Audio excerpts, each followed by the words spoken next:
Good morning friends, GST platform के YouTube channel में आप सभी का स्वागत है। जी हाँ फ्रेंड्स, जीएसटी के अंदर मोस्ट अवेटेड नोटिफिकेशंस जीएसटीआर 10 की लेट फीस और जीएसटीआर 4 की लेट फीस माफ कर दी गई है, वेव ऑफ कर दी गई है। किस तरीके से ये वेवर मिलेगा, 3 नोटिफिकेशंस आज इशू किए गए। सबसे पहले मैं आपको दिखाऊंगा सबसे लास्ट नोटिफिकेशन जो कि है नंबर 68/2020।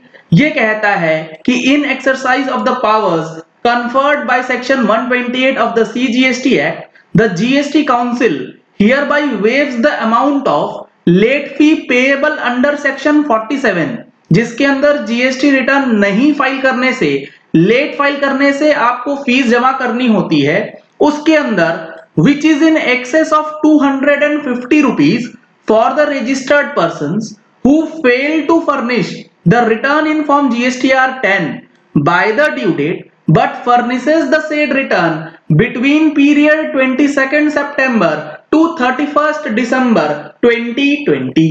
जी हाँ फ्रेंड्स, जीएसटीआर 10 जो कि कैंसलेशन के बाद फाइनल रिटर्न होती है, उसके अंदर बहुत बड़ी डिमांड थी कि 10,000 रुपए की जो लेट फीस है उसको वेव कर दिया जाए।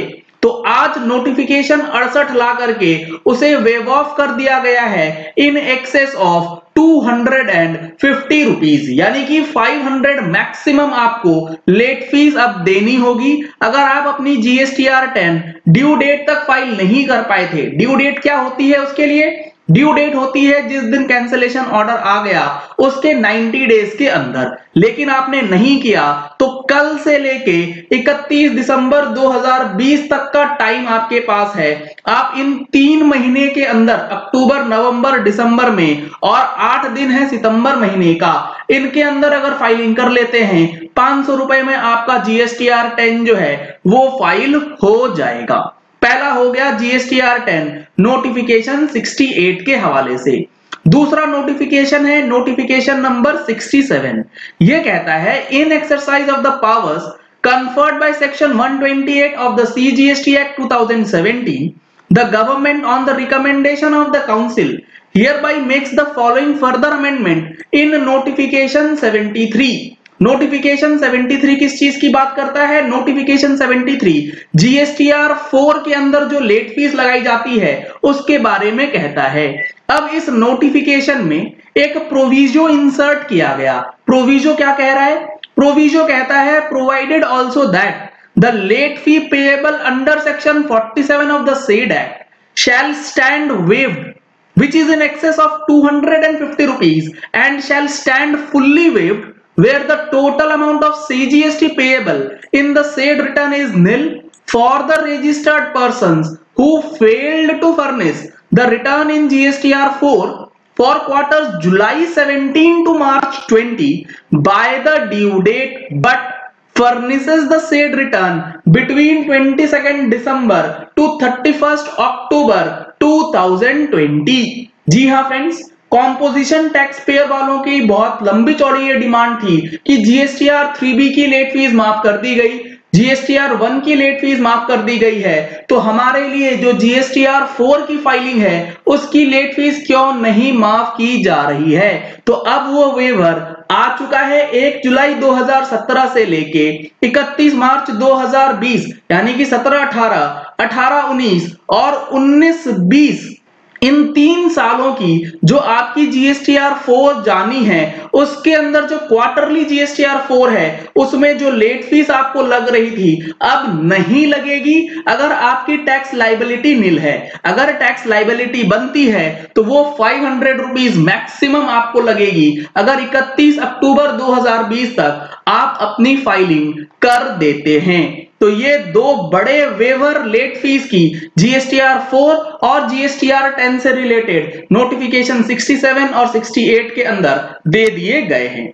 ये है हमारे सामने नोटिफिकेशन नंबर 73, जिसके अंदर अमेंडमेंट करके जीएसटीआर 4 की लेट फीस को वेव किया गया है। इसमें बोला गया था कि जो सेक्शन 47 है जिसमें लेट फीस लगाई जाती है, उसके अंदर जो जीएसटीआर 4 रिटर्न है वो अगर ड्यू डेट तक फाइल नहीं होती है तो वो वेव ऑफ हो जाएगी अगर वो 25 रुपीज से ऊपर जाती है, यानी कि 50 रुपीज पर डे तक फिक्स किया गया।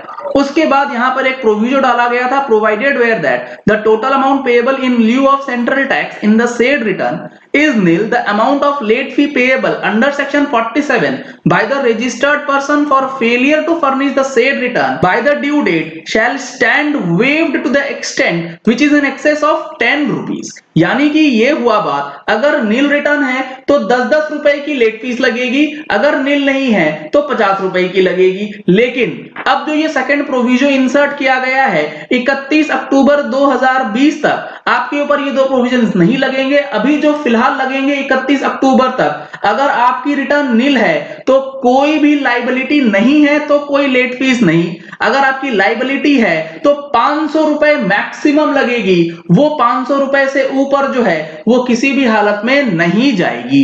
1 नवंबर से वो फिर से नोटिफिकेशन 73 जो है एज इट इज पुराना वाला एप्लीकेबल हो जाएगा और आपका जो लाइबिलिटी है वो मैक्सिमम 10,000 रुपीज तक जा सकता है। तो ये काफी बड़ा अमेंडमेंट इस 2 महीने के अंदर आपको रिलीफ देने के लिए किया गया है। साथ ही साथ नोटिफिकेशन 66 इशू किया गया है, जिसमें सेक्शन 168A का पावर लेते हुए कुछ टाइम को एक्सटेंड किया गया है, जिसमें इनवॉइस इशू करने की बात आती है। अगर आप अपने माल को इंडिया के बाहर ले जाते हैं फॉर अप्रूवल बेसिस और उसकी इनवॉइसिंग की टाइम पीरियड खत्म हो रही है तो वो अब एक्सटेंड कर दी गई है 31 अक्टूबर तक। इसके लिए सेपरेट डिटेल्ड वीडियो आपके साथ जल्द ही शेयर करी जाएगी। लेकिन फिलहाल ये 2 बड़े वेवर आपको दे दिए गए हैं। आप इस वीडियो को ज्यादा से ज्यादा लोगों तक शेयर कीजिएगा ताकि मैक्सिमम लोगों तक इस वेवर के बारे में इंफॉर्मेशन मिल सके और वो अपना काम जो है अब थोड़ी सी रिलैक्सेशन के साथ कर लें, 31 अक्टूबर से पहले कर लें। अगर आपने हमारे चैनल पे फर्स्ट टाइम ट्यून इन किया है तो इस वीडियो को लाइक जरूर कीजिएगा, शेयर कीजिएगा और हमारे चैनल को सब्सक्राइब करना मत भूलिएगा। नीचे दिया गया है रेड कलर का सब्सक्राइब बटन और साथ में जो बेल आइकन है उसे प्रेस करने के बाद। Thank you and have a nice day.